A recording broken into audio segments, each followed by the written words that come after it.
Antônio Mineiro, doutora Mariana de Paula Reis Guimarães, que é pesquisadora de Biologia Molecular e Genética de Micro-Organismos no Centro de Bioengenharia de Espécies Hidrelétricas, das Invasoras de Hidrelétricas, para compor a nossa mesa redonda. Sejam muito bem-vindos, gente.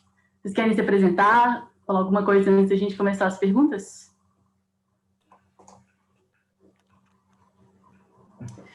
Boa tarde a todos. Queria muito agradecer o convite da comissão organizadora para estar compondo essa mesa, com pesquisadores que eu admiro muito, que fizeram palestras excelentes, que eu acho que se complementaram muito e que vão contribuir para uma discussão bem produtiva aqui entre a gente. Bem, boa tarde a todos. Eu agradeço a Mariana e a Gabriela, né, principalmente, que me convidaram para estar aqui hoje. Será um prazer e quero dizer que tenho aprendido muito com as apresentações. Estou disponível, então, para as questões adicionais. Obrigado mais uma vez. Boa tarde, pessoal. Agradeço mais uma vez o convite. Também vocês terem assistido a palestra. Obrigado, Clara, pelas apresentações, professor Paulo. Eu acho, né, Rubens, se a gente tivesse combinado não teria dado tanto certo, assim, porque as palestras acabaram convergindo, né, para o mesmo tema. Então, achei que foi bastante produtivo e vai ser de muito aprendizado, com certeza. Obrigado e todos bem-vindos aí, Mariana, doutor Gabriel, né? Obrigado, gente. E Rubens também, obviamente, a Clara. Seja muito bem-vindo, doutor Gabriel. Acho que você chegou por último. O senhor deseja se apresentar, falar alguma coisa antes de a gente começar com as perguntas? Hi, yeah, I was not sure.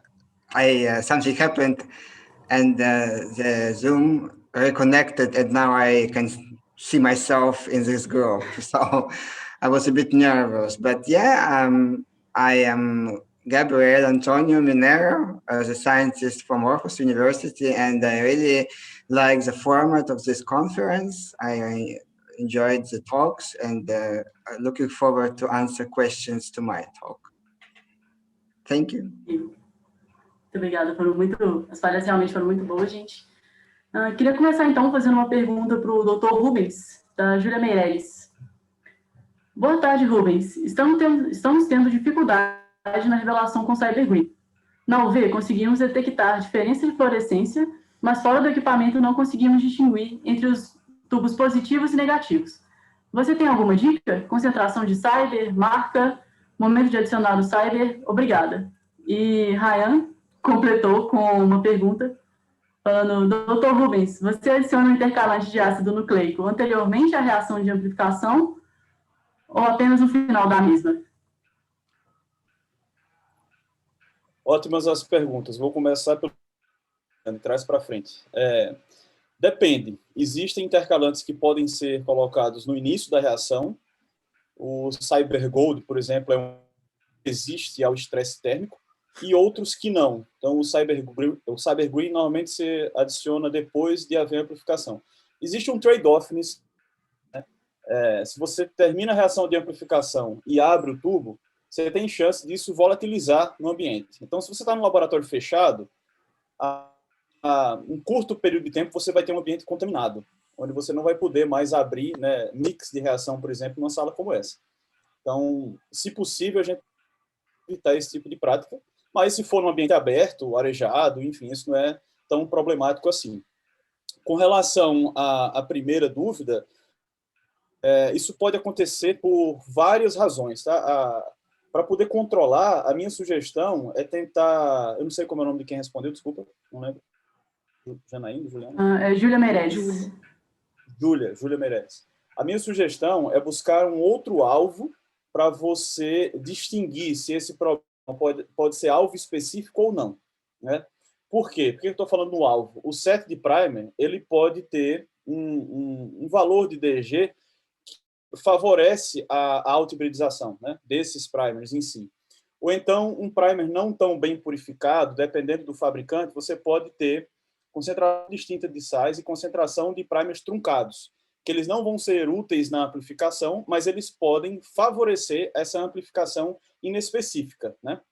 E aí, o teu resultado, ele vai estar um CyberGreen positivo, ou seja, vai ter um output de fluorescência, Mas, de fato, se você pegar esse produto e migrar num gel, vai ter o padrão de banda característico da LAMP.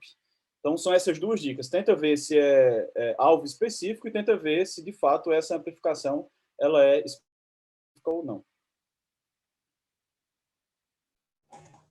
Ok, muito obrigada. Rayan, quer falar alguma coisa?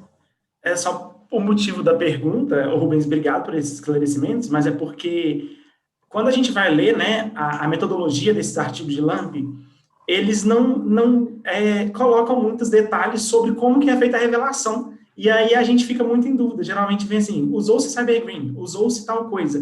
Não tem mesmo essa metodologia. Às vezes diluição é importante, tem vários fatores que a gente não encontra facilmente nos artigos.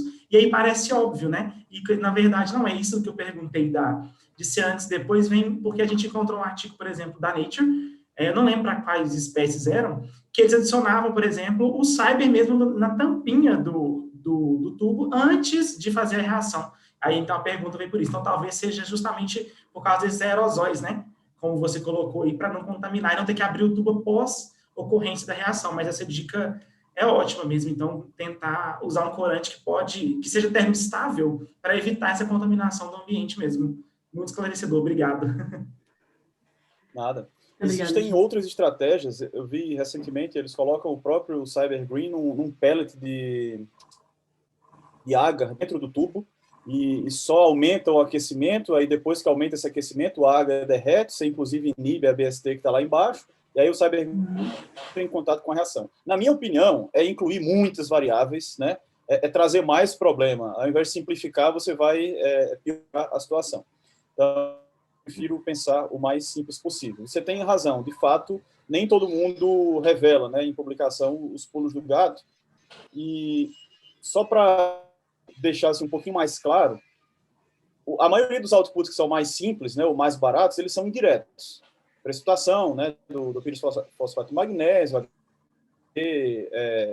intercalantes diversos, calceína. Mas o ideal, se a gente puder fazer, é desenhar uma sonda, pode até ser fluorescente, que ela esteja ligada ali nos primers. Ou então, como o Gabriel também mencionou na RCA, é você ter dentro dessa reação algo que revele a especificidade. Existe também LAMP detecção de SNPs, mas aí você tem que mudar a enzima, você tem que mudar a sonda, adapta um pouco a reação. Mas o ideal é ter um output específico, seria o ideal. Claro, às vezes exige um equipamento mais robusto, mas, de fato, você tem a garantia, né, do que você está vendo. Muito bom, gente. A próxima pergunta, então, para o Dr. Gabriel, que é passado... Bom, essa pessoa é anônima, então eu vou ler a pergunta direto. Dr. Gabriel, baseado na experiência que possui com estes dispositivos, você acredita que exista alguma limitação em sua aplicação para detectar um grupo específico de micro-organismos a partir de um biofilme multiespécie?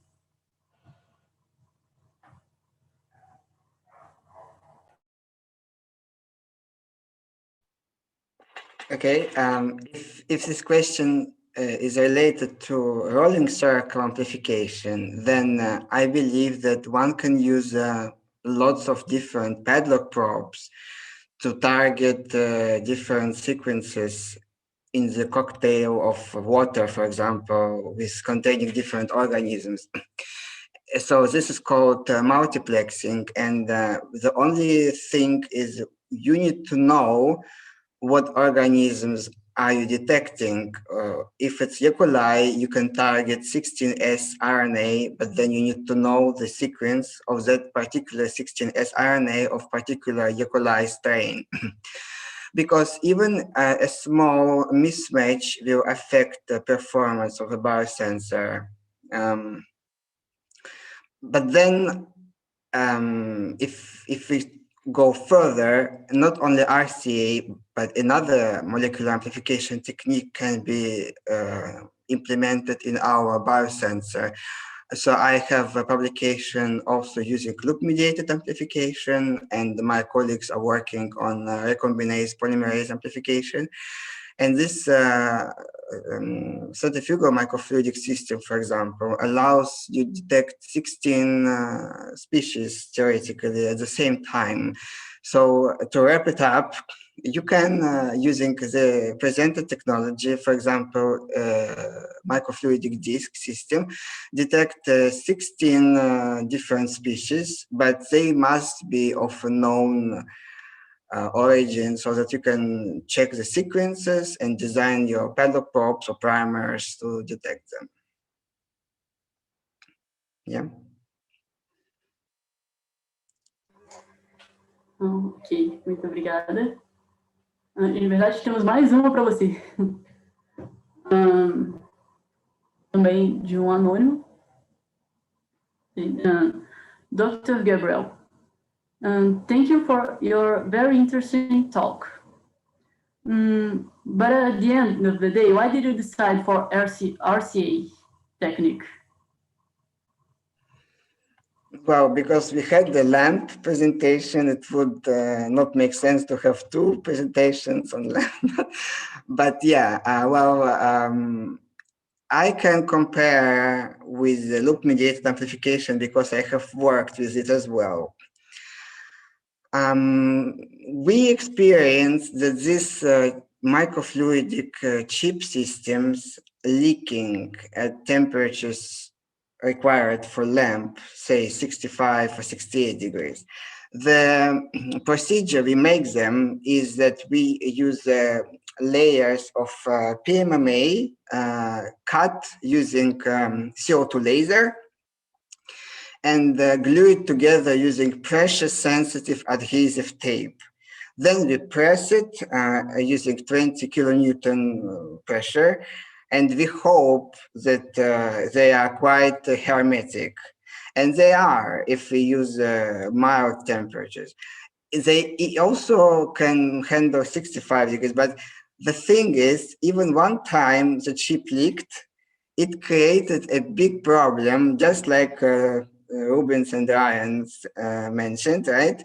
Then what happens, you have to change laboratory because you cannot really clean, you try to clean tables and everything, but the false positive signal persists, so you change the laboratory to pipette your samples.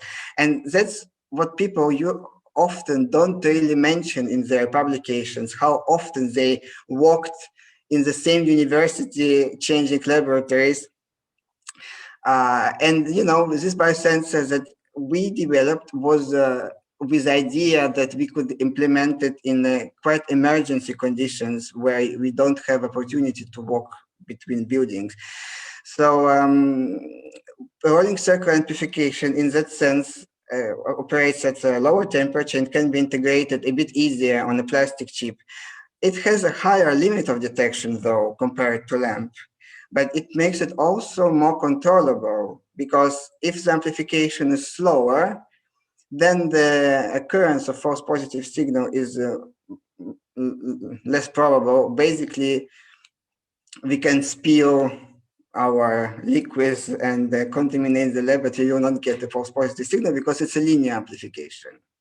But my colleague, he used different strategies to boost sensitivity by implementing, for example, several polymerases operating on the circle, or adding a step, say, stand displacement amplification, which is also working at 37 degrees.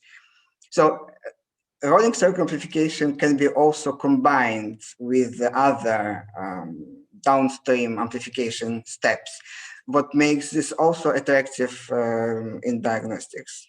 So that's why we picked that one. Eu achei muito interessante, principalmente por trabalhar com bactéria, que realmente é uma parte muito que ocorre muito fácil essa contaminação.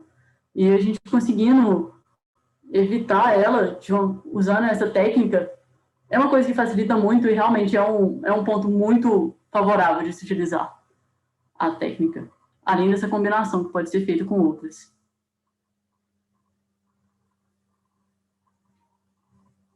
Ok, temos mais uma pergunta para o senhor. Dr. Gabriel, your talk is very nice indeed. Have you any thought for the environment species detection? Can you please repeat the question?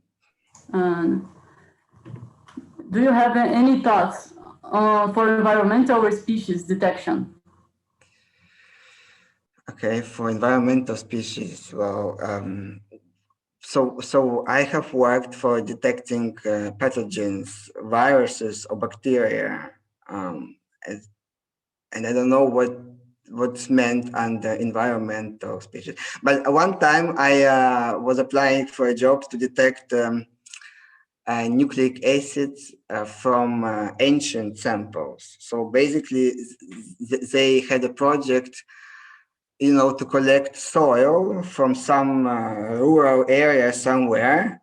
And in that soil, they expected to find some ancient fossil or something, and they wanted to amplify that DNA material. But one of the problems with that was they warned me that the DNA of such sample would be very low quality and broken, and also there are lots of contaminants. So I would assume that when somebody asks me about environmental species, then we also have to think a lot about like a real sample, maybe lots of crosstalk. Perhaps there's lots of nucleic acid material around, or some other contaminants. Then I would say, if I would have this task, then a proper cleaning, I would implement a proper cleaning of a sample. And if it's really one or few molecules of DNA there, then, you know, my original talk was called capture and amplification. I would implement capture and up concentration of the sample. What you can do is you can use, for example, magnetic microbeads functionalized with short oligonucleotide that will capture in a specific way a sequence of interest from that environmental sample containing lots of different species.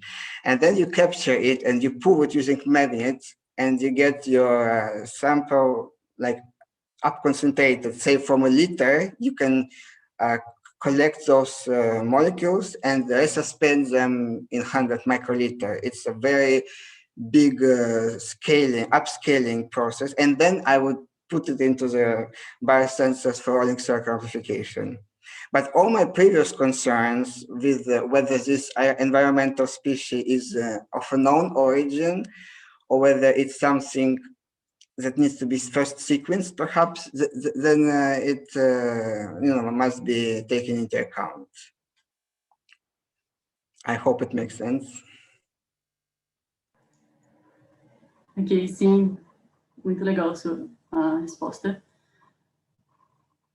Na verdade, agora eu queria fazer uma pergunta para todos os participantes da mesa, que é de uma pessoa da nossa equipe, que ela queria saber qual a opinião de todos em relação ao aumento da visibilidade da biologia molecular em relação ao momento que estamos vivendo. O que esse aumento ruim, porém que ele tem trazido de formas positivas à área, em relação a investimentos, visões e outras áreas em relação à era dos aumentos em inovação na área? Claro, eu acho que a Mariana queria falar alguma coisa antes, aí ela já podia falar e já emendar já a resposta. Eu queria aproveitar a deixa desse questionamento mesmo anterior, exatamente sobre isso. A gente tem o interesse mesmo de detectar no ambiente algumas espécies, não só com interesse em monitoramento, mas também para traçar algumas estratégias que impeçam a bioincrustação.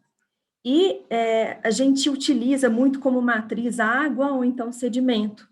E como a gente quer aplicar essas técnicas a partir desse tipo de matriz, eu acho que tanto eu quanto o Ryan temos dúvidas com relação a isso, como que a gente poderia, se a gente conseguiria uma sensibilidade boa da técnica a partir desse tipo de matriz, uma vez que, por exemplo, a água, a gente precisa de filtrar a água para concentrar ali o DNA e organismos, né, numa membrana, e a partir dessa membrana a gente conseguir fazer a extração do DNA. Então, a gente precisa dessa prévia.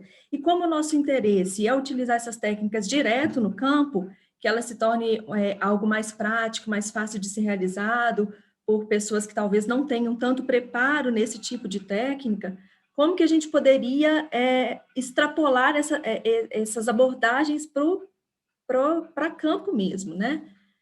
Para as hidrelétricas, que é o nosso foco. Aí, na verdade, a pergunta seriam para os dois, acho que eu também falo em nome do Ryan, mas tanto para o doutor Gabriel quanto para o doutor Rubens, mesmo da experiência deles com as técnicas. Ok, com relação à pergunta da... Posso responder, né?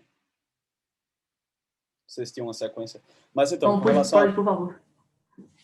à pergunta da Clara, né? Agora eu vou de frente para trás, mudando a ordem aqui. A gente fica muito feliz em a pandemia ter trazido, né? Pode elencar aí o lado bom da pandemia, que foi, todo mundo hoje sabe o que é uma RT-PCR, né? E isso era grego há pouco tempo atrás.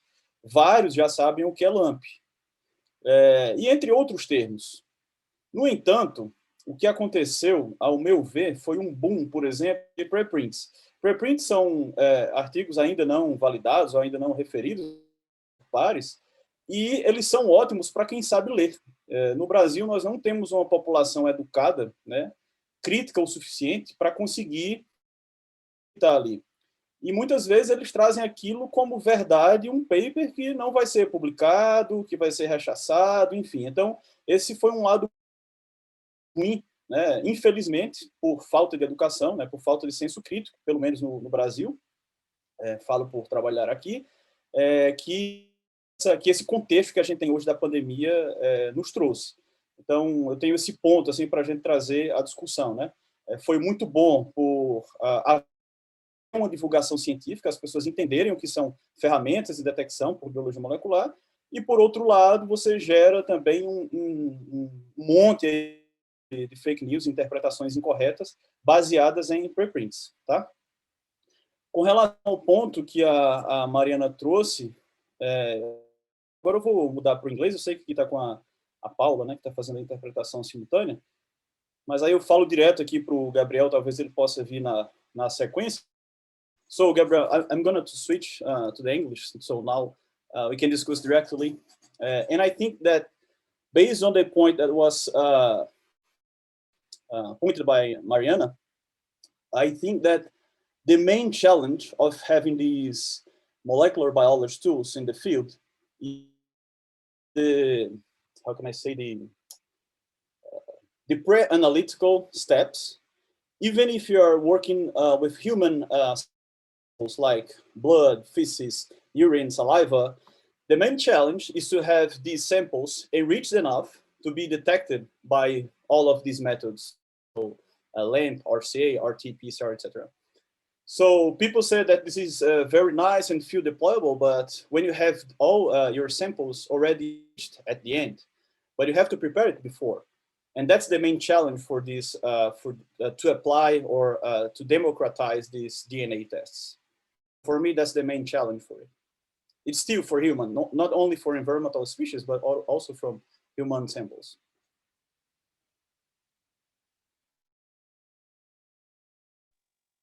I totally agree with you, and thank you for turning to English, although the translator works perfectly.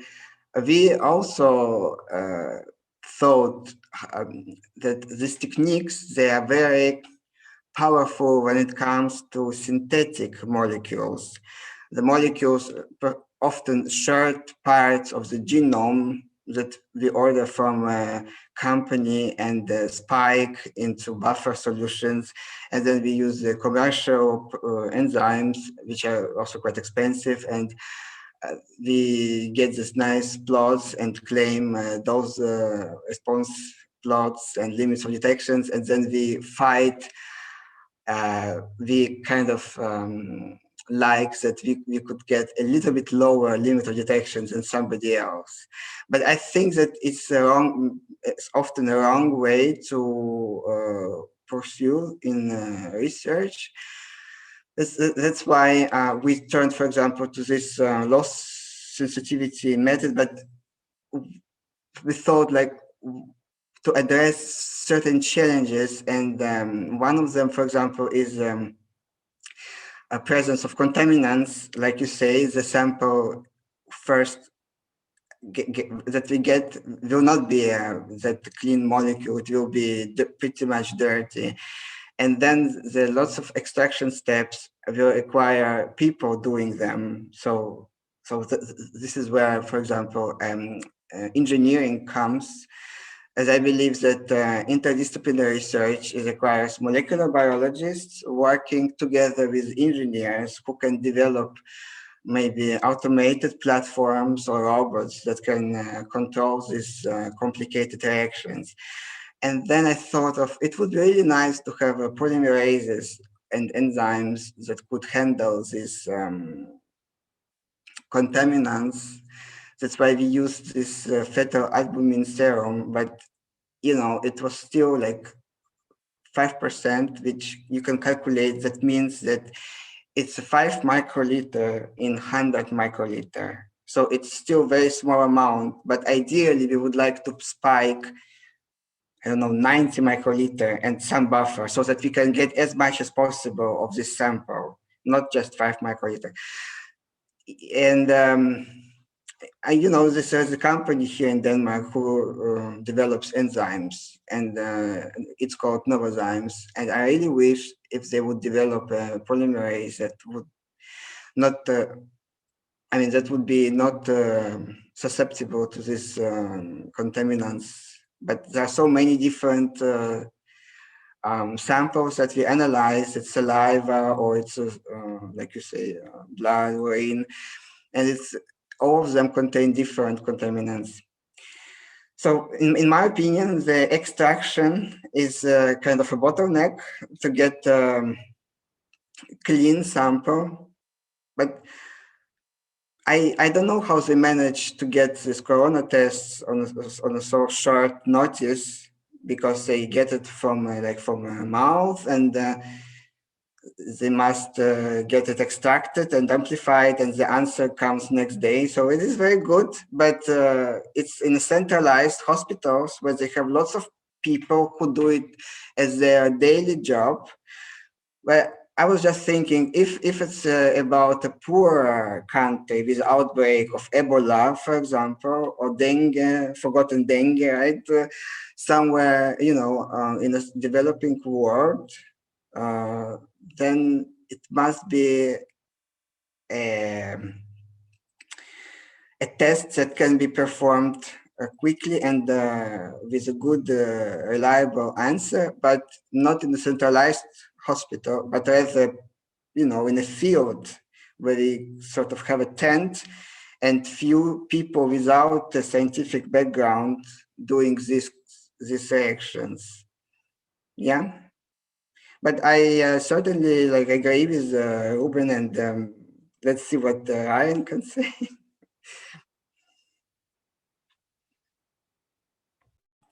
Muito obrigado pela palavra. Um pouco do que o Rubens colocou, eu acho que esse ganho, né, hoje em dia, a gente aqui do Brasil, né, não tinha tanta familiaridade, e aí você fala PCR, né, então o pessoal já está bem difundido, vou ali fazer uma PCR, virou jargão, né, então é boa essa popularização da biologia molecular, porque antes eu acho que ela ficava meio intocada, algo muito difícil, inalcançável, então eu acho que contribuiu bastante e acelerou muito, assim, esses processos de detecção.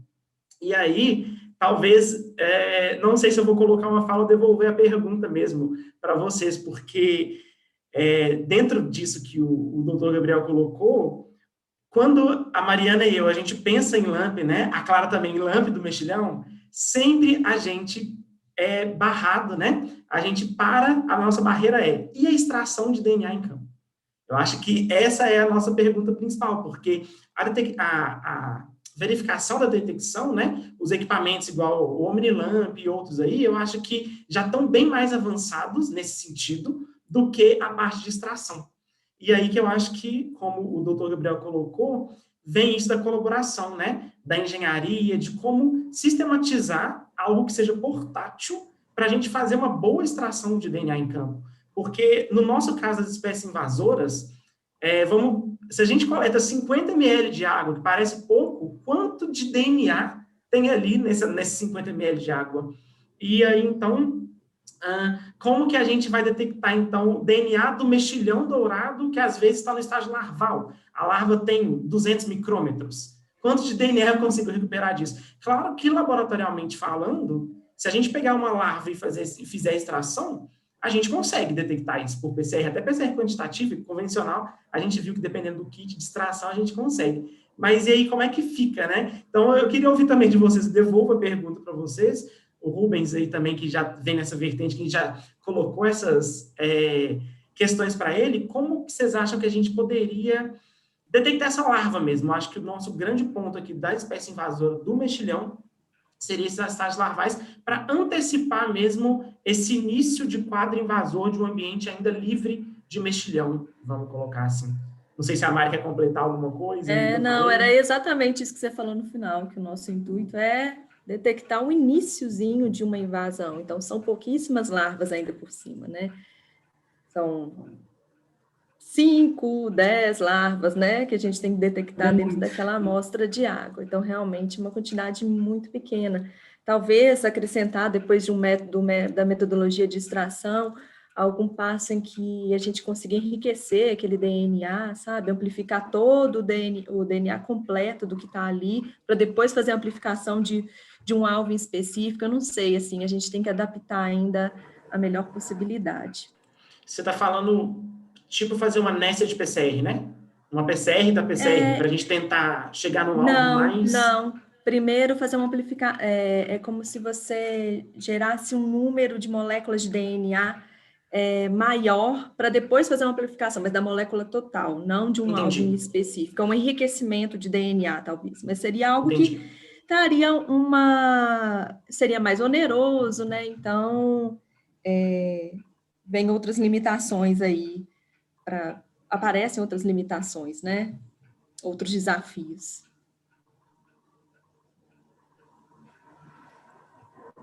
Então, fazendo um comentário sobre aí o último ponto, né, da Mariana. Aí depende.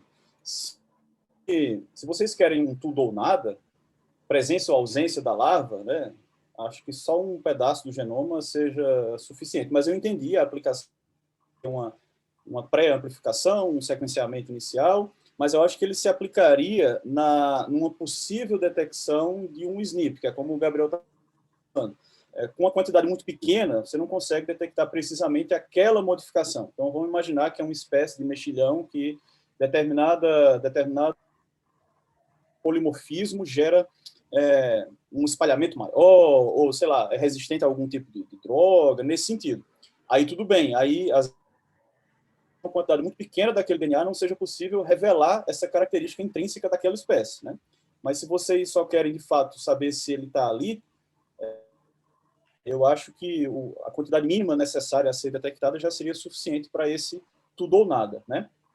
E, Ryan, cara, continuo indo. Isso é desafio não só para a área de vocês, né? Para a detecção de mexilhão em hidrelétrica. É desafio para o coronavírus também. A sorte do coronavírus é que é um RNA simples, está ali na saliva, só o fato de você colocar como é que chama? Não, esqueci o nome, daqui a pouco eu lembro. Enfim, mas só o fato de você levar um tampão de transporte viral já é suficiente para expor o DNA. O RNA. Um pré-aquecimento suficiente para expor. Então, assim, para o coronavírus, a LAMP ela se deu muito porque a fase pré-analítica é muito simples.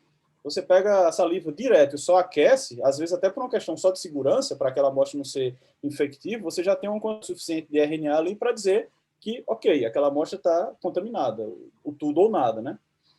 Mas a gente sabe que se você pega essa mesmíssima amostra, do mesmo paciente, da mesma forma, e faz uma extração, especialmente por coluna, eu sei que as biomagnéticas são ótimas, para PCR em tempo real, inclusive, que tem uma sensibilidade até maior, dependendo do alvo, mas para LAMP, se você faz por coluna, significa, além de extrair, na hora de eluir, você elui numa quantidade menor, né, de TE ou de água, e isso faz com que você tenha uma amostra mais enriquecida.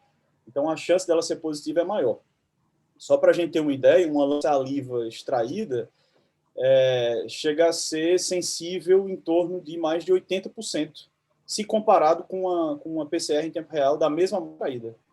Então, assim, é super sensível. Só o fato de ter feito extração. Se você só pré-aquece, você tem uma queda grande na sensibilidade.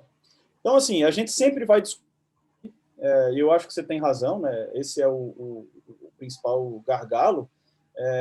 Mesmo que a gente avance de um lado, se não avançar na fase pré-analítica, a gente não consegue avançar o conjunto, né? Para colocar essas soluções, de fato, em campo. Rubens, eu só tenho uma pergunta do pessoal que utiliza do OmniLamp. Você tem alguma notícia de algum deles que está usando no campo? Como que eles fazem para fazer essa extração? Se é no campo mesmo, se todo mundo também leva para laboratório e tudo. Hoje o OmniLamp está funcionando mais especificamente para a detecção do novo coronavírus, né, como uma ferramenta de diagnóstico da Covid-19, mas a gente não tem experiência ainda com outras aplicações, apesar de a gente já ter desenvolvido algumas soluções. Mas em breve a gente pode responder isso aí. A fase pré-analítica, ela vai ser o fator limitante, mas assim, se for sangue, dependendo do alvo, dá para você simplesmente centrifugar e pegar aquele sobrenadante e usar como input da reação. Então, depende muito do que você está procurando. Tá? Para algumas como leishmaniose visceral, que usa sangue periférico, dá para fazer sim. Dá para ser sensível o suficiente. Para Zika também, tem vários papers mostrando isso aí. O sangue, apesar da viremia ser muito baixa, tem um momento lá que o paciente, você consegue ter uma quantidade razoável do vírus no sangue e um pré-processo dessa amostra é suficiente para ter a quantidade disponível. Mas, assim, cada cenário, né, cada alvo, cada patógeno, a gente vai ter experiência distinta. E mesmo dentro de um mesmo patógeno, por exemplo, o coronavírus, vocês estão vendo agora estou falando de coronavírus porque é experiência, tá? Mas se aplica a outras questões. Vocês estão vendo agora o surgimento de novas variantes. É muito importante que a gente tenha diferentes alvos dentro daquele mesmo patógeno. Então, aplicando ao mesmo prato. Se usa na RT-PCR esse alvo. Às vezes não é o melhor para LAMP, e mesmo durante a experiência com LAMP, vocês vão ter que selecionar alvos distintos para tentar ter um multiplex, pensando em aumentar a sensibilidade. E aí isso pode envolver ciclo de vida do organismo, né? Dependendo da fase, tem mais um alvo do que o outro. Então, mais uma vez, tudo vai da interdisciplinaridade, né? Então, o pessoal da biologia do mexilhão, conversando com os especialistas em biologia molecular, e voltando aqui a citar o Gabriel, também da engenharia e física, eu diria também, né, para tentar unir todos esses conhecimentos na busca por uma solução. Sim. Gabriel, você tem alguma experiência com essa extração no campo? Alguma coisa que pode facilitar para a gente e tudo?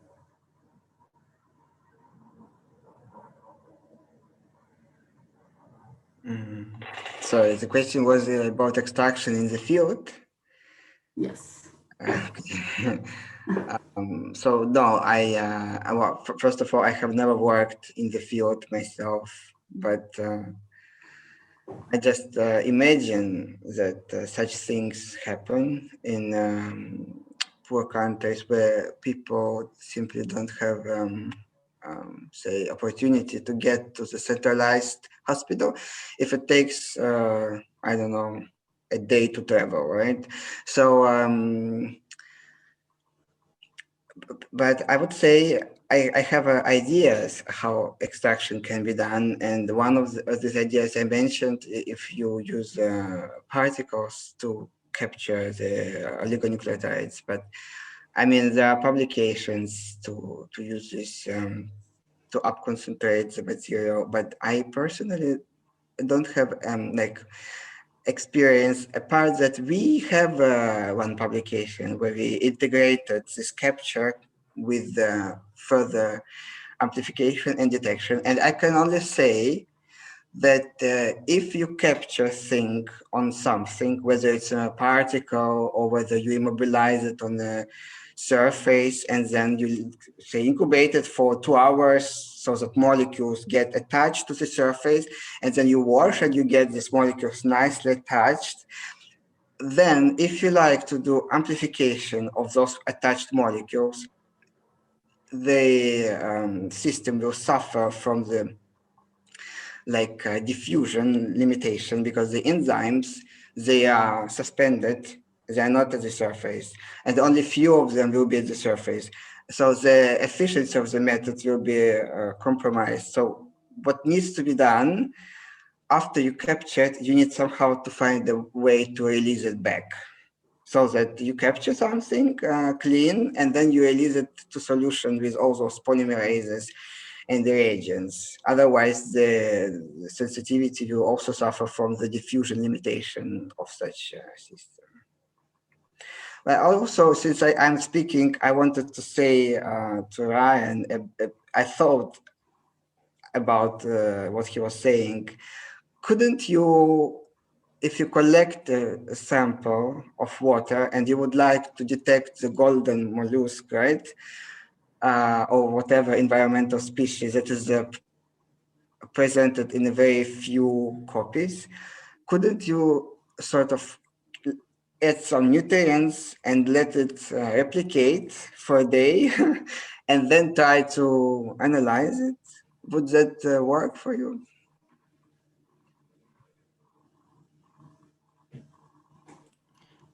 Gabriel, obrigado pela pergunta. Então, na verdade, eu brinco que esse projeto de LAMP do Mexilhão Dourado, ele ainda é um embriãozinho, assim, sabe? A gente propôs ele no nosso projeto e a gente está ainda caminhando com relação à amplificação laboratorial. A gente ainda não fez nenhum teste em campo, a gente nem partiu para as larvas, né? Claro, a gente ainda está com os adultos ainda, que a gente tem muito DNA, então a gente está nessa parte de padronização. Mas aí a gente acha que essa euforia, né, do cientista em querer ver o produto terminado, finalizado, a gente já quer pensar lá na frente também e já ir se colocando perguntas. É uma ótima dica essa sua. Isso vem muito também com o que a Mariana colocou, né? Talvez isso aumente essa quantidade de DNA, porque vai ter mais replicações. Excelente dica, eu acho que a gente pode testar com certeza, porque o próximo passo que a gente queria colocar nos nossos estudos, na verdade, seria isso mesmo, simular uma amostra ambiental aí com água, né, com quantidades diferentes de larvas, para a gente testar essa sensibilidade da LAMP com o mexilhão. Então, esse seria o nosso próximo passo, sim. E eu acho que essa dica é riquíssima, no sentido de, talvez, né, deixar overnight ali, acontecendo essa amplificação, a gente consiga esse resultado positivo com uma quantidade inicial pequena de DNA ali. Acho que vale a pena, sim, testar. Vamos anotar aí, claro, para a gente testar no nosso laboratório, nossos experimentos, com certeza. Obrigado pela dica, né, Mari? Nossa, foi perfeito, importante demais. Com certeza, muito bem-vinda. Acho que a gente vai tentar com certeza. E aí a gente faz um feedback depois. Na verdade, agora eu queria só fazer uma pergunta também para o Rubens e para o Gabriel. Rayan e Mari, claro, com certeza estão convidados também a responder sobre, mas eu queria saber um pouco da experiência dos dois, tanto o Gabriel na universidade e o Rubens na Fiocruz, sobre o incentivo à inovação tecnológica. Como que tem sido na área de vocês e, não sei se em respectivos países, o Rubens aqui do Brasil?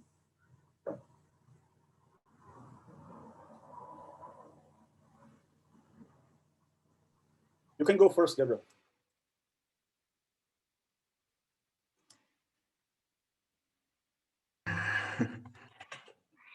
Well, I'm not sure because it's a translated question. Could you help me? So it's about my experience, right? But experience with what? If you can repeat it one more time. Your experience with the investment in the technological field. Well, okay. Rubens, você pode... Consegue fazer um pouco melhor? like innovation? Okay, well, I will say quickly. Yeah, Denmark, I do research in Denmark, and they put a lot of effort into technology development. We have research institutes that try to bring forces together, and the Danish societies in general is pretty much a teamwork. So people work together from different disciplines. And there are lots of startups, as Denmark also tries to help young researchers to ground their companies. So one of those, it's called Blue Sense Diagnostics. They use actually this optomagnetic biosensors that I was mentioning, but they were pioneers. So they were working in the same group before I joined, and then they established this company. And now they have developed this sort of a product for detecting dengue virus, 4 serotypes plus Zika. So it's 5 pathogens at the same time. And I think they're quite successful, but there are also others who develop alternative ways to detect pathogens. And the fundamental research, like what I'm doing basically is the fundamental research. So I look into small things that might be of interest for me. It's not that popular, actually. It's very difficult to work in that direction. Much more popular here is when you can create a product, and people just try and fail. So this is very much appreciated. Nobody is perfect, and it's good to be in this kind of safe environment, that you have an idea, you get the funding for it, then you see that it's sort of working, and then you make a startup, and then one day you get a product. And if not, nobody is pursuing you to get you into prison because you promised and then you couldn't deliver.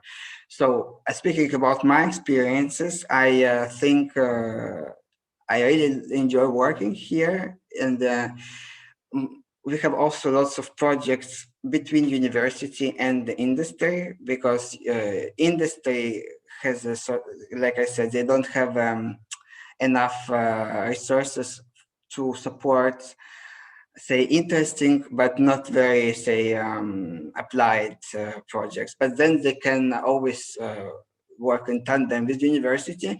So there is a sort of industrial PhD students or postdocs who work in a university, but they work for the purpose of a company. And I also think that this is something, the way to go, because this strengthening of collaboration between university and industry is something I experienced in Denmark. I was in Germany before, and it wasn't the case as to my experience. And I really can suggest it to everybody, right? Go for it, like do something that is relevant for in future for a product to solve a problem. But the world of industry is hard. They don't often they don't really support wild ideas or something that really might be like a thriving young researcher. But then there is opportunity to work in that direction in the university, while being sort of guided both by academic and by the company. So in addition to interdisciplinarity, like I said, engineers, physicists, and chemists, I also think that the future is in collaboration between academics and industry, as in my opinion, then the product will be like the best. I hope I understood the question, but yeah.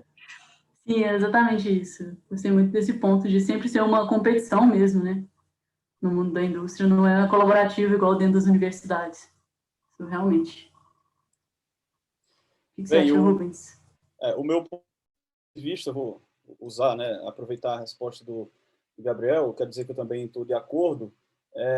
Inicialmente eu fico feliz pelo Brasil conseguir figurar, né, por não dizer competir, talvez, pelo menos cérebros nós temos. Eu nem digo que o Brasil é um país pobre, o Brasil é um país mal gerido, né?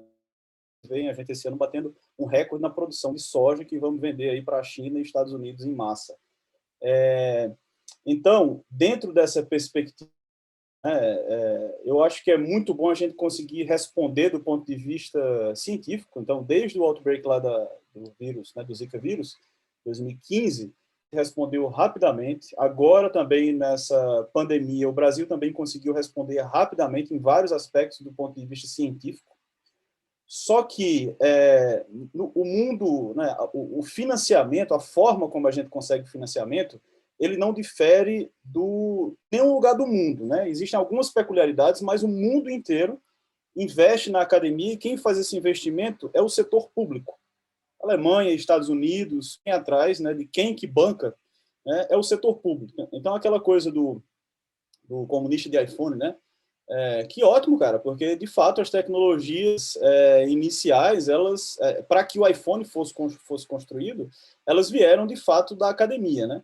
Posso citar aqui algumas pessoas que pregam isso, mas vai fugir um pouco do foco. Mas só para trazer essa discussão, então, a gente não tem como fugir, né, do financiamento público dentro da academia, gerando conhecimento, mas que tem um limite, né? A gente não consegue ir para a transformação disso em produto se não for o setor produtivo, se não for a indústria. E como que a gente faz isso? Infelizmente, no Brasil, a gente tem um gap muito grande entre o conhecimento, entre o que a gente, né, hoje em dia está disponível para a população. Então, inclusive, recentemente estava discutindo com o pessoal de uma startup antiga aqui do Brasil, uma das primeiras em biotecnologia, e eles falaram assim, a gente está aproximadamente 15 anos atrás do conhecimento. O que sai hoje nos artigos científicos, a gente está há 15 anos de aplicar isso na prática, né, como, de fato, um produto. Isso serve para outras áreas. Vocês viram agora com esse boom de biotechs, né, com a pandemia, não é à toa, porque a gente quer transformar soluções, conhecimento, está todo mundo aqui falando de LAMP. Antes da pandemia, qual que era a ferramenta de LAMP que existia para a detecção de uma doença? Uma outra. Então, assim, tem esse lado bom. Por outro lado, a gente tem um desafio gigantesco, e de novo, educacional no Brasil, que é deixar o pesquisador ter empresa. Cara, é muito triste a gente querer investir, e a gente tem esse pensamento de se doar, né? De trabalhar muito mais do que, de fato, a gente é reconhecido. Ano passado, né, eu pulei dessa ponta, desse precipício, né, junto com 2 colegas, sendo sócio de uma empresa, né, de uma startup em biotech, está numa fase muito inicial, mas a pandemia veio acelerar esse processo, e não sou eu, né, tem números nessa situação hoje. Cada dia a gente vence uma barreira e é triste, é um regulatório que puxa para trás, a sua instituição não reconhecendo ou ainda não é maduro o suficiente para entender que isso não é ruim, que isso é bom, né? E aí eu não tô nomeando aqui, né? Isso é geral, né? Das universidades como um todo. Por mais que a gente tenha um marco legal atualizado, as pessoas que regulam, né, elas ainda não estão maduras o suficiente para entender que o pesquisador ele também pode atuar na ponta. E não é feio receber por isso, né? Inclusive, muito pelo contrário, a gente está simplesmente tentando recompor, né, ou recuir aquilo que a gente tem feito há vários anos, porque a gente já trabalha por muito menos do que deveria receber, né? Então, existe uma discrepância. Tudo isso é só para ilustrar que há uma discrepância do Brasil com relação ao resto do mundo. Estados Unidos, Canadá, passei um tempo no Canadá, vejo como que as biotechs atuam lá, e há muito, né, pessoas terminando o doutorado indo direto para biotechs. Outro dia comecei a fazer um curso de economia de biotechs, um curso e aí é muito legal de ver que assim, isso para eles é muito natural. Então eles já estão pensando em assim que terminar o doutorado, emendar com uma empresa, e eles já são formados para tal. Então assim, a gente está muito atrás desse nível de educação, né? Infelizmente, o que faz com que a gente perca muitos cérebros, né? Para alguns spots no mundo, como o Vale do Silício, como Boston, para as biotechs. Então, é ruim, é muito ruim que o Brasil está atrás, e ao mesmo tempo é legal de ver que a gente tem cérebro para competir, ao menos do ponto de vista acadêmico, né, para responder às questões que vêm num outbreak como esse aí, seja do Zika, seja do coronavírus. Mas essa é a minha visão da realidade que a gente tem hoje. Com relação à minha atuação, à minha carreira, eu vim lá da Paraíba, né, então assim, eu iniciei num laboratório onde eu fazia cultura de leishmania sem uma linha de fluxo, sem uma estufa. Eu sei bem o que é restrição de recurso, né, para pesquisa, por ter trabalhado no Nordeste. Vim para Gerais, a realidade é bem diferente, e passei 3 anos no Canadá, que é outro mundo também, né? No entanto, uma coisa que não muda, né, dentro dessa história é entender que o que faz a coisa funcionar são as mentes, né? Muitas vezes eu converso com os meus alunos, não estou preparado, porque lá só tem gente fera, aí daqui a alguns meses são eles que estão ensinando as pessoas de outros países, né? Então, uma outra coisa boa que a pandemia trouxe é isso que a gente está fazendo aqui, essa internacionalização, né? Então, acaba que a gente se aproxima e consegue ver que o brasileiro é criativo também o suficiente para, desde a formação ainda, né, ainda na fase acadêmica, conseguir contribuir com algumas transformações.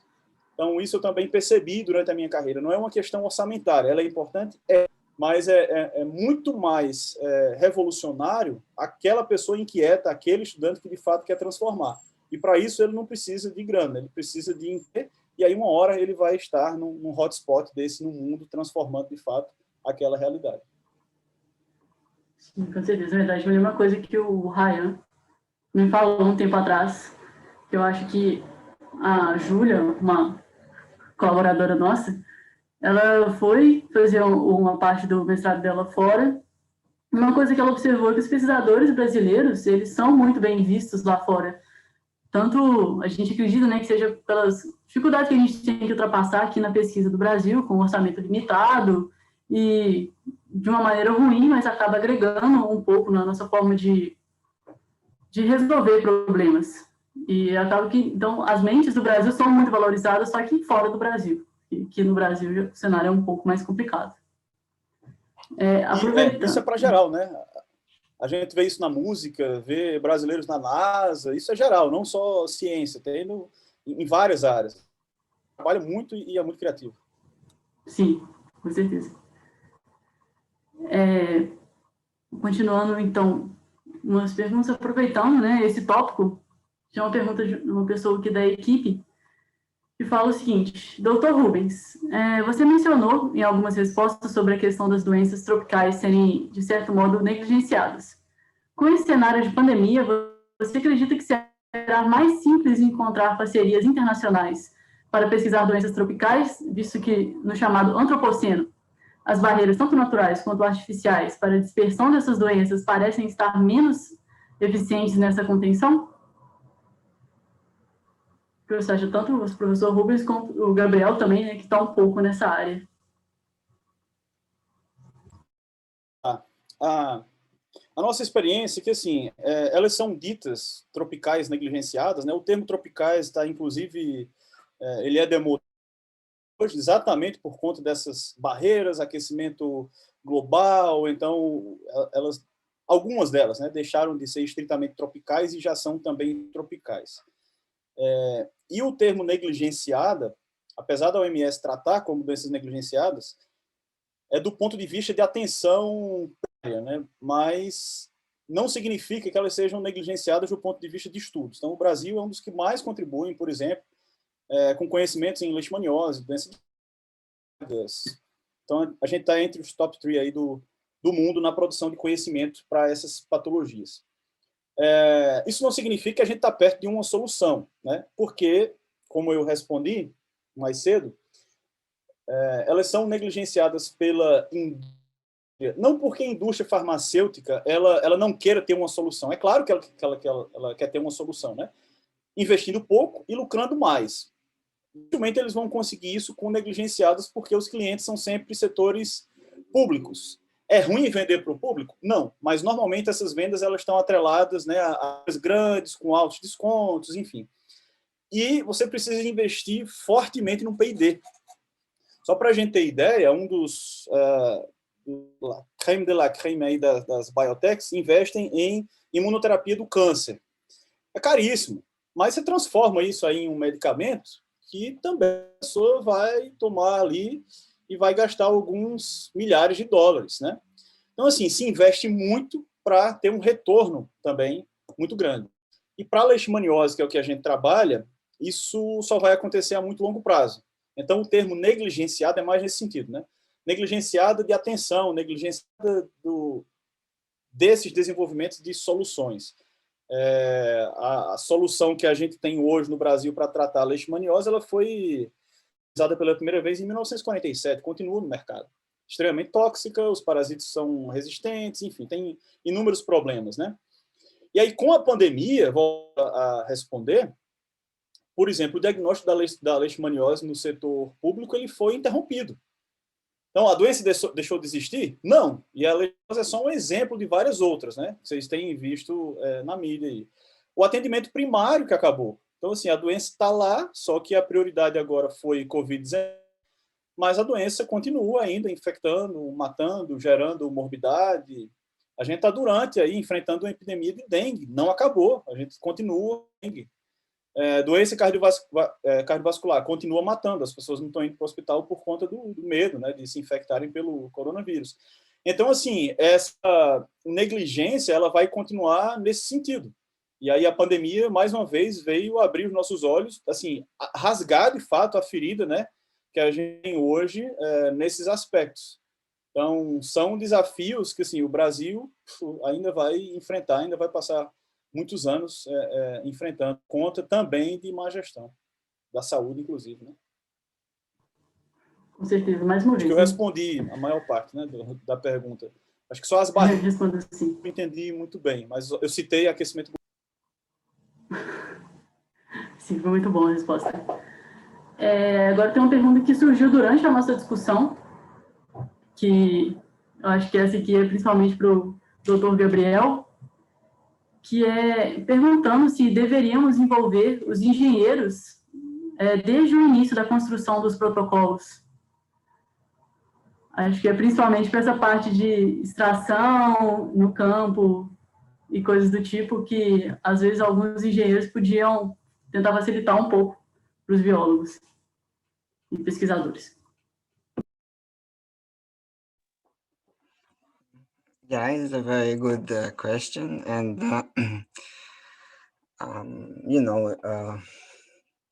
I think that I would say molecular biologists who design assays, they are often a little bit messy in the sense that they don't think too much about how it should be later applied in this kind of lab-on-a-chip systems. Then if this is not taken into account from the beginning, then by the time this assay needs to be implemented on a chip, some certain mismatches can happen, that maybe the volumes too big for such system to handle, or there's this issue called wettability, right? So the contact angle of what water forms on the surface. And one idea that we had was to have interconnected chambers so that we can sort of drag the extracted molecule from one chamber to another and then further to different chambers. And then the liquids were placed into these liquids and controlled using sort of phase guides. It's called some kind of, I don't know how it's called, but special modification of the surface so that liquid doesn't intermix between chambers. But when the assay was implemented on a chip, we found out that these enzymes, they need to have, like twin 20 surfactants that needs to be present in order for the molecules not to aggregate. And this twin 20 has changed the contact angle of the liquid, and the liquid started intermixing. So what was tested on simple colored liquids, that the liquids were perfectly connected, yet not intermixed. was not happening once the real solutions containing enzymes were implemented. Yes, but thanks God, this all was quickly tested so that we didn't develop a lab-on-a-chip system that wouldn't be of any use. And yes, I think that these engineers and physicists must be involved in the very beginning, because if you propose, for example, or let's do PCR, then the engineer will tell you, but for PCR, we need to have a special materials that will not melt at 98 degrees. And also the liquids will expand perhaps at very high temperature, so that complexities must be taken. So let's go for some isothermal amplification. And that's how the thinking process can actually go and create a better, more robust solution. So I'd say yes, they should be involved in the beginning.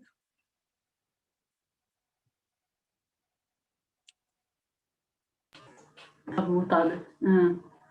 Realmente podia facilitar muito o trabalho, tanto nessa questão de mudar os locais e, às vezes, até criar um recipiente, a gente conseguisse fazer a PCR toda dentro, evitar a contaminação também. E, inclusive, tem mais uma pergunta para você aqui, Gabriel. It's from an anonymous that asks, Dr. Gabriel, I liked very much your presentation. Could you elaborate your techniques to detect biofilms presented in the environment, such as samples taken from industrial pipes? In fact, I don't know, but you probably can see my background, right?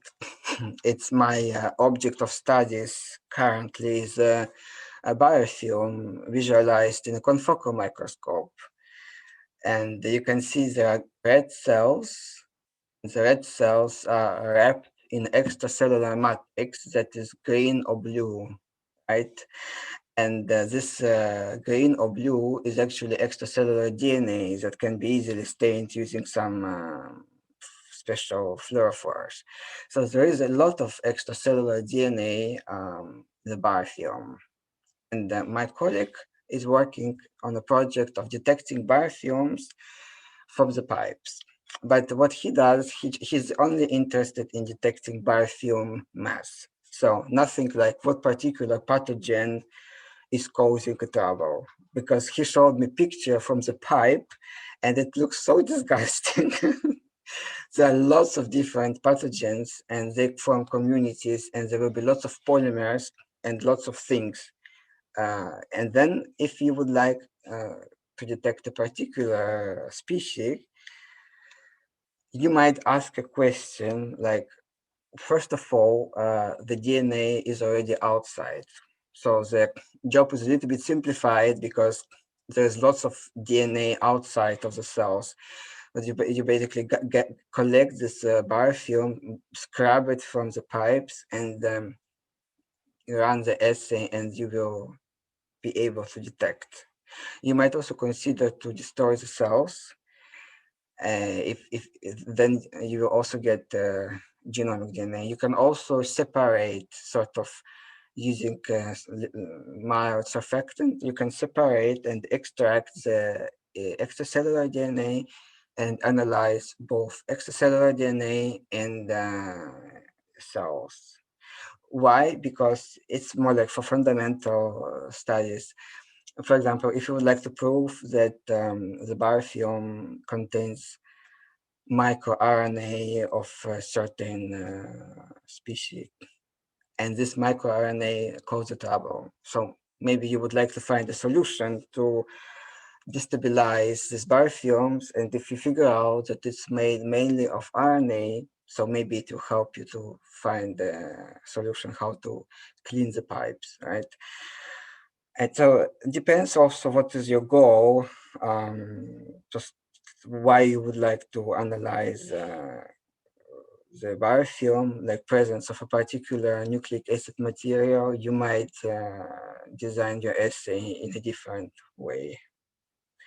But there's certainly complex things, these biofilms, and what we were talking about, extraction, here it comes particularly because from the pipes, it's a very messy thing attached to the surface. And then you are looking like for the needle in a pile of things, right? So extraction will be a very important step in this case. E extração... Posso completar o que o Dr. Gabriel falou? Por favor, Mari. Eu acho que depende também do tipo de biofilme que está sendo formado na tubulação, que seria outra característica que deveria ser observada. E além do interesse, né, do foco do que está sendo perguntado. Por exemplo, se o interesse é saber qual organismo que está causando uma corrosão numa determinada tubulação, eu acho que talvez seria mais simples, porque seria mais fácil de retirar aquele biofilme da tubulação e utilizar a técnica usando um alvo, por exemplo, um 16S específico para um determinado grupo, para um determinado gênero. Agora, se o interesse é detectar algum micro-organismo que esteja presente na lama ferruginosa, que é um outro tipo de problema que acontece nas tubulações, que o Ryan até apresentou na palestra dele, aí já seria algo um pouco mais complexo, porque estaria associado a sedimento. O biofilme ele fica totalmente envolto ao sedimento, formando bem uma consistência gelatinosa e rica em sedimento. Daí teria um outro desafio, que seria diferente de um biofilme que causa corrosão. Teria que buscar essas alternativas para eliminar esse tipo de substrato primeiro e conseguir buscar o alvo, né, que talvez de um organismo que esteja formando primariamente a lama, algum micro-organismo alvo mesmo daquela lama. Eu acho que talvez seria melhor aplicado para o caso de que, para casos em que você queira saber qual micro-organismo que está causando uma corrosão. Eu acho que seria mais aplicado para esse sentido. Agora, para a lama, talvez seria mais complexo, assim.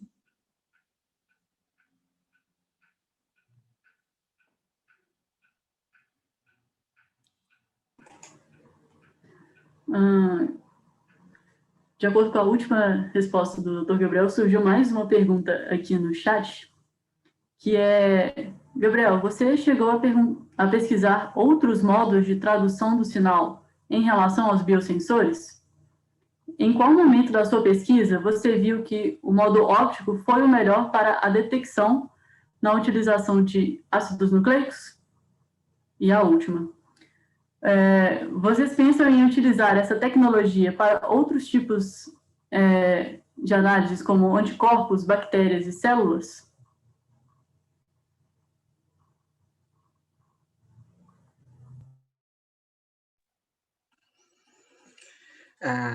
So this technique is purely based on the optical anisotropy of magnetic nanoparticles, and it can be indeed applied for different targets. For example, what you would like to detect, you need to think what can be used to bind this molecule. So if it's a protein, right, then you can design aptamer that binds this protein, and then you have the same thing. You actually can create aptamer that binds this protein, and then you can amplify the sequence of this aptamer, and you detect basically the outcome of this amplification, right? Or you can detect it directly without amplification. The amplification step is good because from one molecule of protein, you can get 1,000 molecules of aptamers amplified. If you would like to detect it directly without need for amplification, then think what this protein can bind. If it's an antibody, for example, then you can immobilize antigen on the magnetic nanoparticle, and you will get the same procedure. We'll mix the nanoparticles, modify it with the antigens, and in the presence of the antibody, you will get this coagulation, binding of clusters to particles together, forming a cluster, just like with rolling circle amplification, where the nanoparticles were binding to the cluster of DNA. In this case, nanoparticles will be binding to the antibody because they contain the antigen, and vice versa. If you would like to detect antigen, you modify nanoparticles with antibodies. So, and the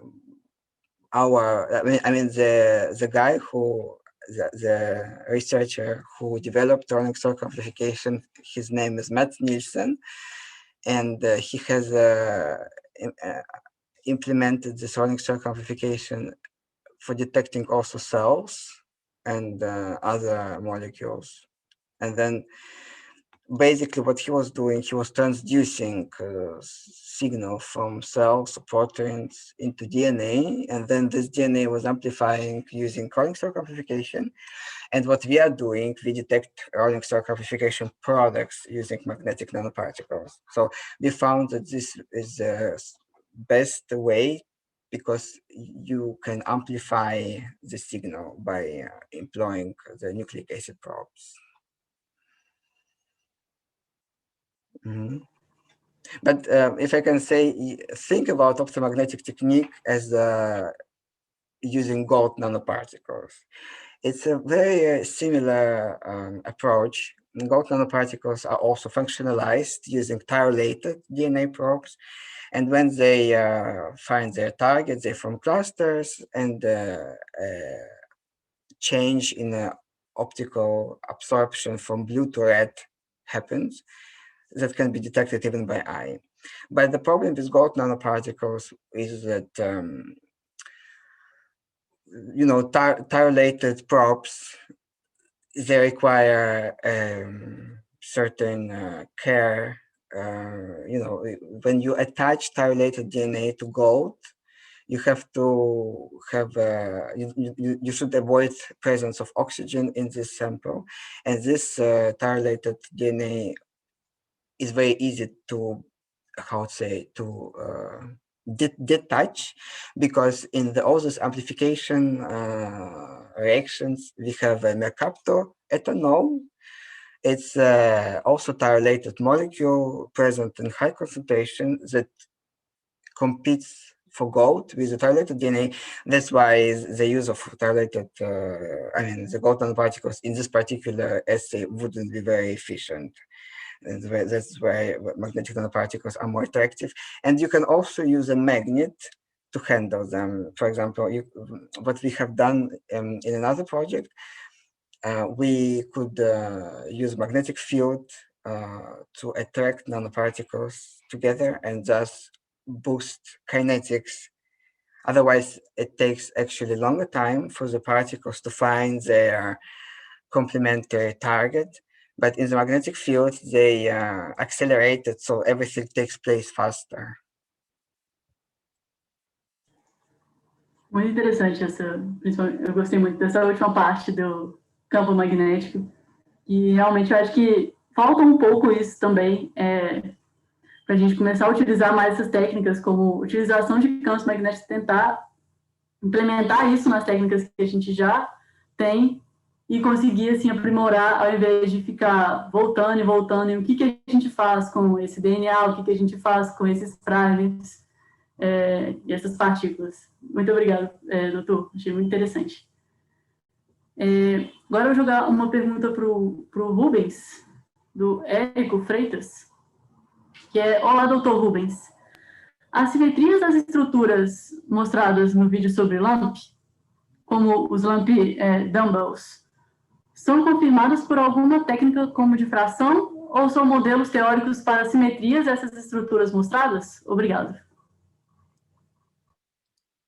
Legal, obrigado, Érico, pela pergunta. Bom rever você, sua apresentação no início da semana, né? O Érico me ajudou a fazer umas microscopias aí quando eu estava no doutorado, há vários anos atrás. O cara é fera mesmo. E é claro que ele vai lá para a física, né, de caracterizar as estruturas resultantes ali da fase linear, quer dizer, da fase cíclica, né, do LAMP. Cara, é o seguinte, dependendo do alvo, né, imagina que a gente tem um set de 6 primers distintos, né, até formar aquela estrutura semelhante a um alterno. É por isso que a técnica recebe o nome de loop, mediada por loop, né, que os loops estão ali. E aí depois você tem o primer loop, que consegue resolver ou gerar essas sequências aí assimétricas. Se você pega, por exemplo, um set de primer para um determinado alvo, amplifica e pega o produto de amplificação e migra num gel, você vai ver um padrão de bandas, né? E esse padrão, muitas vezes, ele consegue ser específico, né? Então, eu não estou falando aqui que a gente vai pegar um padrão de banda de um Leishman e comparar com um padrão de banda lá do COV2 e falar, consegui diferenciar pelas bandas. Não, é diferente da PCR convencional. Mas, por outro lado, sim, você consegue ter um padrão distinto. Mesmo com alvo distinto dentro do mesmo patógeno, dependendo da região que você está amplificando, naquele padrão de escadinha pode ficar. Agora, se eu consigo utilizar esse padrão para uma detecção direta, né, por algum método físico, de um tipo de assinatura digital, né, tentando traduzir como que seria útil essa informação, eu, de fato, não tenho conhecimento sobre, mas o que eu posso dizer é que existe uma determinada aleatoriedade, né, inicial, até que ele se organize naqueles que são mais frequentes do que outros. A gente teria que se unir aí para ver se de fato isso é possível de ser feito. Mas é super curioso a tua questão. E a resposta, de fato, não sei, mas eu sei que esses padrões eles são específicos da região escolhida, né? Valeu. Mas sabe se tem alguma técnica para descobrir isso? Fiquei meio curioso aqui. Porque imagina, o de fração, não foi isso? Imagina que você consegue separar e passar, de repente, esses fragmentos por capilares aí muito fininhos, ou imagina a PCR digital que você consegue, de fato, separar, né? Quase que em unidades, né, virtualmente, que cada um tivesse numa gotinha de emulsão líquida, né, dentro de uma gotinha de óleo dentro de uma emulsão, aí, de fato, sim, você poderia desenhar um dispositivo que conseguisse, por difração, detectar essas estruturas. Mas, assim, se você compara A e B, 2 alvos, certamente a gente vê difrações semelhantes, de tamanhos semelhantes, né?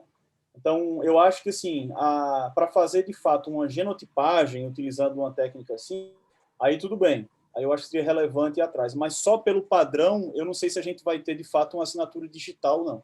A gente não consegue decifrar bases, né? A gente vai ver um de difração daquele tamanho, por assim dizer, né? Então, qualquer 200 pares de base organizado em estrutura de alterno, em teoria, revelaria teria o mesmo resultado, né? Por outro lado, se a gente consegue marcar de alguma forma um SNP ou uma alteração de base única e aplicar essa técnica para uma genotipagem, aí eu já acho que é mais factível. Não necessariamente a gente precisa ter ou selecionar esses diferentes tamanhos. A gente pode ter o próprio SNP aparecendo em diferentes bandas, porque a amplificação, né, daquela fase inicial ela vai gerar outras distintas.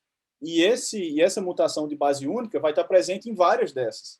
E aí, se de fato a gente consegue marcar e por alguma técnica física conseguir identificar esse SNP especificamente, aí eu acho que valeria a pena sim, investir em algo do tipo. Muito interessante. Para finalizar, professor Ryan, já existem estudos se essas incrustações podem ter alguma relação com ligações iônicas entre o bisso e a forma de incrustação do Cordylofa caspia? Já tinha visto essa pergunta, achei ela muito interessante. Obrigado, quem fez, acho que foi o Saulo, né? Então, eu brinco aqui no CBI que a gente, né, já conhece o mexilhão dourado no nosso grupo desde 2010, aí no finalzinho do projeto inicial, né, na fase 1, a gente entrou com a lama ferruginosa, e a Cordilófora cáspia é o nosso embrião, né, ele é o recém-chegado no CBI, ele invadiu o CBI tem pouco tempo. E aí, quando a gente foi pesquisar sobre esse outro invasor, ele é bem conhecido no sul do país, tem vários grupos que trabalharam com alguns aspectos morfológicos e moleculares dessa espécie na região sul do país. A gente tem algum nível de identificação dele lá no Pará, por incrível que pareça, tem sim um report dele no Pará, mas a gente, então, tem uma lacuna aí de mapeamento da Cordilófora. Então, infelizmente, a gente não tem registrado na literatura sobre a interação desses dois invasores. A gente tem um único artigo pontual de 2009, que é do Portela, e que ele mostra essa interação, né, da Cordilófora com o mexilhão dourado, e ele até sugere uma potencialização da invasão biológica desses dois organismos ocorrendo ali na usina. Não tem nenhum artigo que mostre essa interação ali do bisso, né, com os filamentos, ainda mais nesse nível iônico. Acredito que com certeza vai ter alguma ligação alguma ligação iônica nesse sentido, porque ali também vão estar, né, as moléculas, né, adesivas, glicoproteínas, lipídios que vão estar envolvidas nisso tudo, e com certeza íons também vão participar dessa composição. A única coisa que eles percebem nesse artigo, eles fazem um estudo longitudinal de 1 ano, é que inicialmente parece que naquele local a Cordilófora domina e ela ocupa primeiro o espaço, e o mexilhão ele vem depois, né, nos espaços deixados ali pela Cordilófora, quando ela abre algum espaço, ou sobre a Cordilófora. Então, ainda não se tem esse nível de detalhamento. Tem até uma colaboradora nossa, professora Lucília Miranda, da UFMG, que ela tem muita vontade de ter a Cordilófora em laboratório, né, para a gente conseguir tentar começar a desvendar esses mecanismos, e por que não simular uma co-ocorrência dos dois também no biotério, por assim dizer. Então, infelizmente, a gente não tem nenhum dado nesse sentido, porque o que se sabe da Cordilófora ainda é muito, muito pouco. Então, a gente também está iniciando os nossos estudos, e a gente está bem ainda voltados para essa detecção mesmo e mapeamento da Cordilófora no país, porque, como a Lucília bem coloca para a gente, ela acredita que ela está espalhada no país inteiro, e, na verdade, esse desconhecimento da espécie, essa caracterização mesmo, que não permite a gente, então, mostrar essa verdadeira localização. Primeiro porque ela é um animal que se parece com uma planta, né? Ela é bem filamentosa, então a gente às vezes acha que é alga, a gente pode achar que é bicho de mexilhão, e, na verdade, é um animal ali independente. E as relações ecológicas que a Cordilófora traz, principalmente com o mexilhão, são duais, porque, ora, eles estão juntos ali coabitando, mas a gente vê também que a Cordilófora se alimenta de larvas de mexilhões.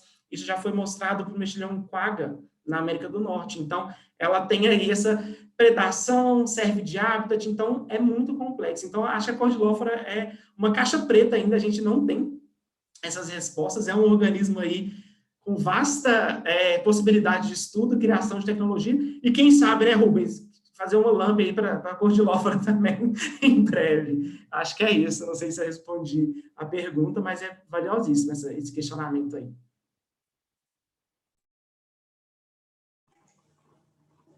Muito obrigada, professor Ryan.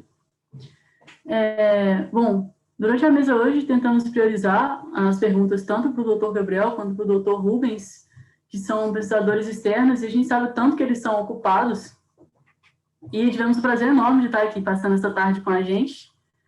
E como a gente está encaminhando para o final da nossa mesa, eu gostaria de perguntar, tanto para o doutor Rubens quanto para o doutor Gabriel, se eles têm alguma coisa que eles gostariam de falar ou perguntar para a gente, antes da gente encerrar.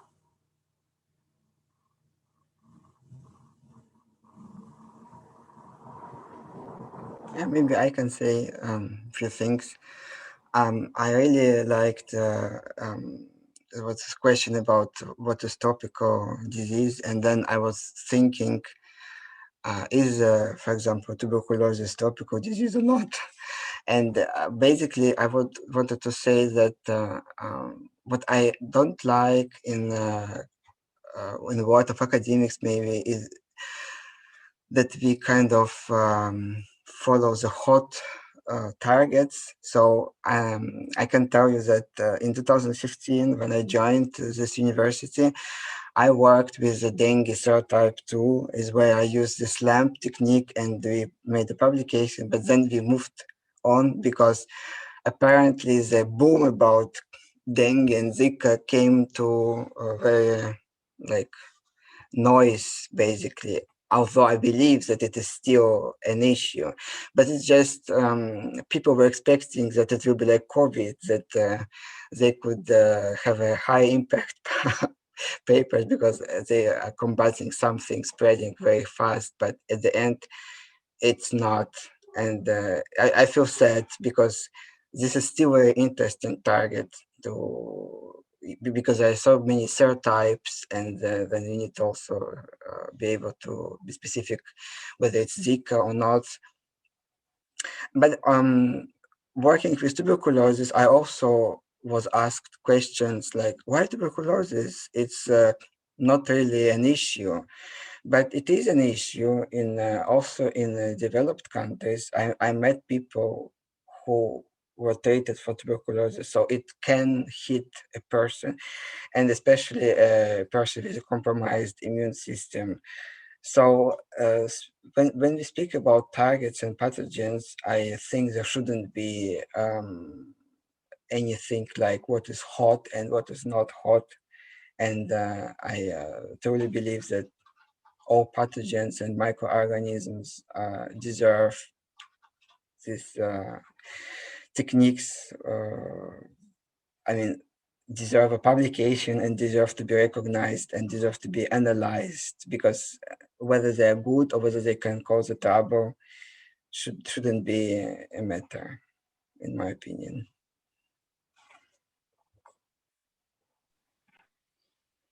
Bem, inicialmente eu gostaria mais uma vez de agradecer a oportunidade de estar aqui. É um evento assim que eu comumente não participo, né? É de uma área afim, mas eu achei extremamente interessante. Então, eu agradeço pelo convite. Já peço perdão aqui pelos atrasos. De fato, eu sou péssimo em gestão de tempo. Eu acho que aqui tem vários jovens, né? Eu ainda me considero jovem, né? Nesse painel aqui, acho que somos todos jovens, um mais do que outros. E se eu posso deixar alguma take-home message, assim, para aqueles que são jovens e está acontecendo esse boom agora, aproveitem, né, essa fase, e não só para a engenharia, né, de uma forma geral, e que isso possa servir de exemplo aí para o nosso país, para a gente consiga surfar nessa onda, aproveitar e, de fato, mostrar, né, que a gente consegue trazer soluções, resolver, que, apesar de estarmos também na academia, é hora de sair, é hora de se juntar às empresas e às indústrias e conseguir levar o conhecimento de forma como uma solução para a sociedade, né? Em vários momentos aqui a gente permeou essas questões, porque, de fato, numa segunda pandemia, já até ouvi falar o Nicoleles essa semana, depois de uma pandemia, normalmente vem uma outra crise, não sei como é que ele falou, necrotéria, uma coisa assim, que aconteceu em 18, né, nos Estados Unidos, em várias cidades, aconteceu na Índia, que esses mortos enterrados aí, eles vão contaminar solo, água, alimentos, e aí vem desenvolvimento de outras bactérias resistentes, enfim.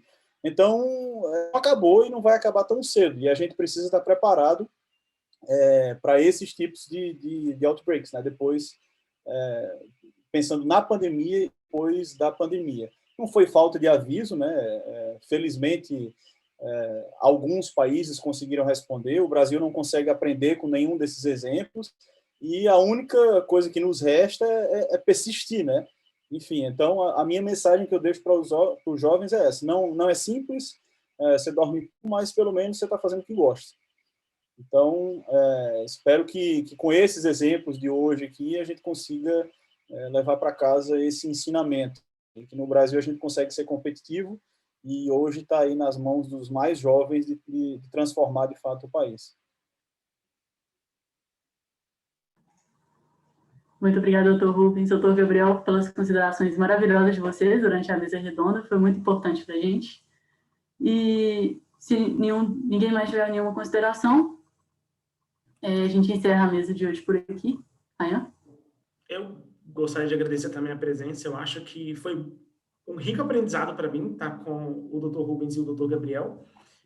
Eu acho que dentro do que o Dr. Gabriel colocou, né, essa predileção por algumas doenças e negligenciamento de outras, é complexo, porque enquanto tem uma pessoa, um único paciente que tem aquela enfermidade, ela precisa de ter esse olhar, né, esse tratamento. Então, é muito importante mesmo que a gente tenha um tratamento igualitário, tenha volte a ciência para isso, né, de alguma forma, e não negligencie nenhuma, porque se a gente tem esse campo de estudo é porque tem pessoas sofrendo com isso. Então, acho que essa ponderação é muito realmente relevante e importante, e está totalmente dentro aí até do instituto que o Rubens também faz parte, que é a Fiocruz, né, que está diretamente envolvida com tantas doenças e que a gente vê, às vezes, por parte, né, dos nossos gestores não dando tanta importância, porque a Covid está aí, mas dengue também está, zika também está todo mundo aí junto nesse momento, né? Então, eu acho que isso é importante. E, assim, agradecer porque vocês são inspiradores para a gente, porque vocês trazem essas tecnologias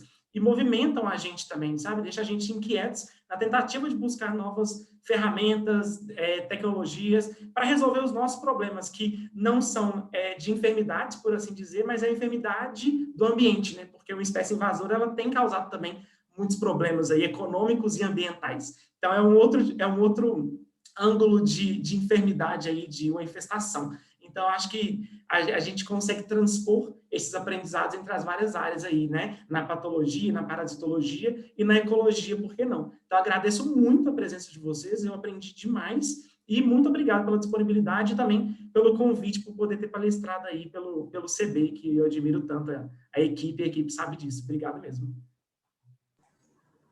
É isso que você falou, Ryan e Gabriel também. A gente está muito acostumado a olhar sempre o nosso umbigo, né? Então, a gente não pensa nas outras pessoas que não estão convivendo com a gente, sofrendo com isso, ao pesquisar essas coisas. Sempre uma coisa mais perto. Então, pessoal, eu acho Também que... agradecer mais uma vez, viu, gente? Muito obrigada pela oportunidade de discutir, de aprender com vocês. Foi tudo muito bom, muito produtivo. E eu acho que o Ryan fechou muito bem aí, eu compartilho muito dessa opinião. Vocês são exemplo para a gente sair um pouquinho dessa caixinha do mundo acadêmico e mostrar como que a gente tem potencial e como que a gente pode extrapolar, né, para o mundo, todas as possibilidades que a gente, né, tem. Então, obrigada por tudo e uma boa tarde aí para todos vocês. Muito obrigada, gente, por essa mesa maravilhosa. Então, agora que a mesa foi encerrada, as últimas considerações desse nosso terceiro dia de fórum. Gabriel, do you want to say something? I just wanted to say thank you both Ryan and Mariana for the wonderful words, and I really enjoyed this panel. And I was wondering whether the previous symposium was also online or you met in person.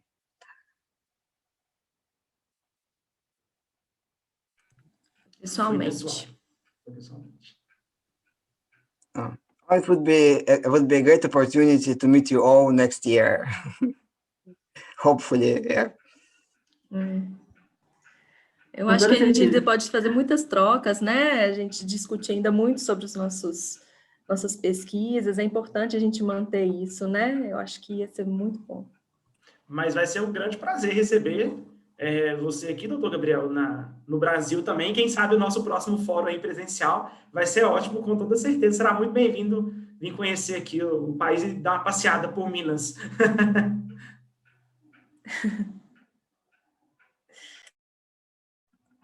Always wanted to go to Brazil, but the pandemic is going on. But yeah, once it's over, hopefully it should be over soon. Yeah. Vai ser muito produtivo para todo mundo. Pessoal, então, encerrar a mesa do dia de hoje. Se ninguém mais tiver nada para falar. Tá rendendo um pouco, né? E passar para os anúncios. Hoje, então, está encerrado o nosso terceiro dia do fórum. Amanhã, o fórum se inicia às 9 horas da manhã, novamente. E, mais uma vez, gostaria de agradecer a participação de todos os palestrantes, a todo mundo que compôs a mesa redonda e também a todos que assistiram ao fórum hoje. Muito obrigada mais uma vez e vejo todos vocês amanhã, gente.